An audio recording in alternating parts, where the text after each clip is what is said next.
Сериозни обвинувања за сечена шума без дозвола во близина на вештачкото езеро Козјак пристигнаа до КОТ преку анонимно писмо и видеоснимки и фотографии на USB. Дојавувачот тврдеше дека станува збор за шума која е во рамки на територијата на јавното претпријатие Јасен.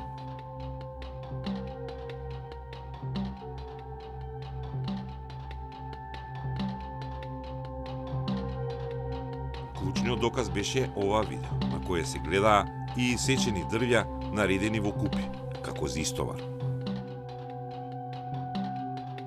КОТ ги провери геолокацијски снимките и според сите знаци, близината на патот и панорамските погледи кон селото Нова Брезница, локацијата се наоѓа во реонот во близина на ресторанот и видиковецот кон езерото Козјак. И на други видеа се гледат исечени или паднати дрвја.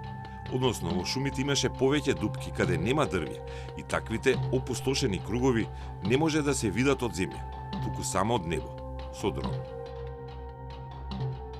Дополнително, сите овие локации беа во близина на патот од Брезница кон видиковецот и ресторанот Аурора, што наведува на заклучок дека дрвјата се подготвени за брзо утоварување.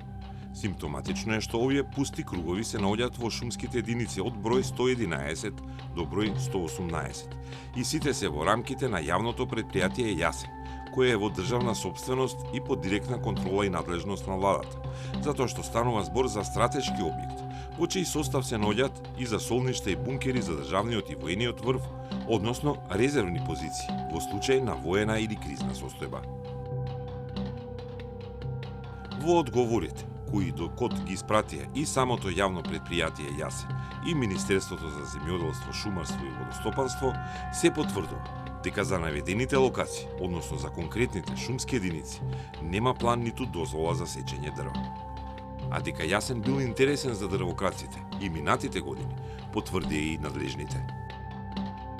Во изминатиот 5-годишен период на територијата на јавното претпријатие Јасен се евидентирани случаи на бесправна, дива сеча на различни видови дрвја од страна на непознати сторители.